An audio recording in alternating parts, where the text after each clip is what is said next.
Bonjour à tous les heureux élus participants à cet excellent atelier sur les réseaux sociaux et la surveillance électorale et la couverture électorale au Togo.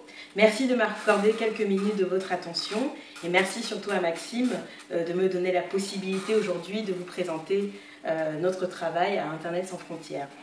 Je m'occupe du bureau Afrique, je m'appelle Julie Obono et mon bureau est très fier d'accueillir Maxime et espère que beaucoup d'entre vous, parmi vous, nous rejoindront bientôt par la suite.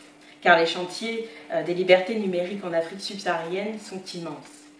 Commençons par les chantiers positifs qui concernent la création du contenu informationnel sur le continent. Nous avons lancé un cycle de formation au journalisme de données le mois dernier et nous nous préparons à en organiser d'autres dans d'autres villes et d'autres régions d'Afrique. Nous pensons en effet que le journalisme d'investigation en Afrique subsaharienne aujourd'hui a un intérêt particulier à se servir des chiffres et des données qui sont parfois accessibles librement sur Internet ou alors qui doivent être recherchées. Vous pouvez d'ailleurs vous adresser à Maxime qui a fait partie des participants à la première session qui a eu lieu à Dakar à la mi-novembre du mois dernier. Pour revenir au sujet qui nous intéresse, avec les moyens de communication qui sont de moins en moins chers aujourd'hui, il devient possible de mettre en place des outils et des initiatives qui permettent la surveillance électorale par les citoyens et pour les citoyens. Internet sans frontières a toujours cru au pouvoir de ces nouveaux outils pour l'engagement citoyen en Afrique subsaharienne. C'est la raison pour laquelle, dès octobre 2010, nous mettions en place, en partenariat avec l'association ivoirienne Akendewa, une plateforme de surveillance électorale appelée Wonzomai, que vous pouvez retrouver sur Internet, www.wonzomai.com, wonzomai.com. Évidemment, les réseaux sociaux seuls ne font pas tout, et il faut savoir s'en servir pour pouvoir passer de manière stratégique une information importante pour le citoyen. Et c'est la raison de votre présence aujourd'hui. Internet sans frontières, non seulement utilise les outils déjà existants, comme Shahidi, dont vous discuterez sûrement aujourd'hui, mais Internet sans frontières innove en créant elle-même des outils.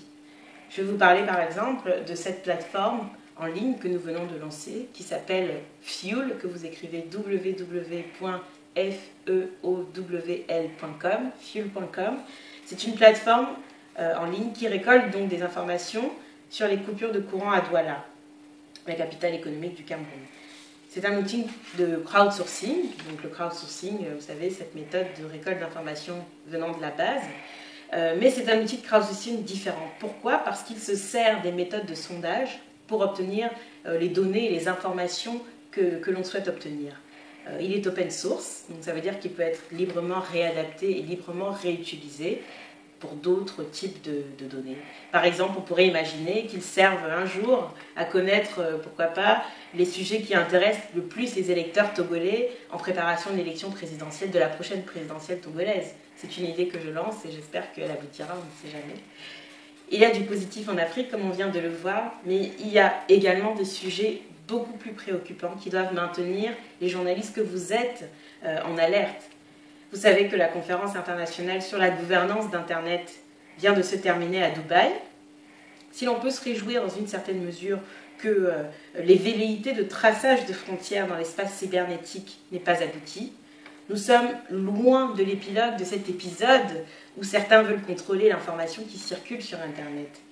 Internet sans frontières s'inquiète de cette tendance, et particulièrement d'une tendance auprès des pays subsahariens qui consiste à adopter des lois que nous, à Internet sans frontières, on considère liberticides.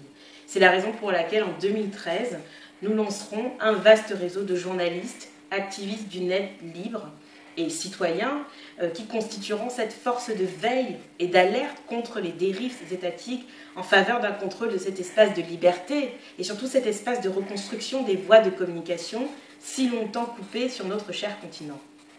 Nous espérons donc que vous nous rejoindrez et que vous apporterez la voix de l'Afrique de l'Ouest dans ce combat en faveur d'un Internet libre et ouvert, raison pour laquelle Internet sans frontières se bat depuis quelques années maintenant. Merci de votre attention et je vous souhaite une excellente formation, un excellent atelier et merci encore de votre attention. Bonne journée, à bientôt.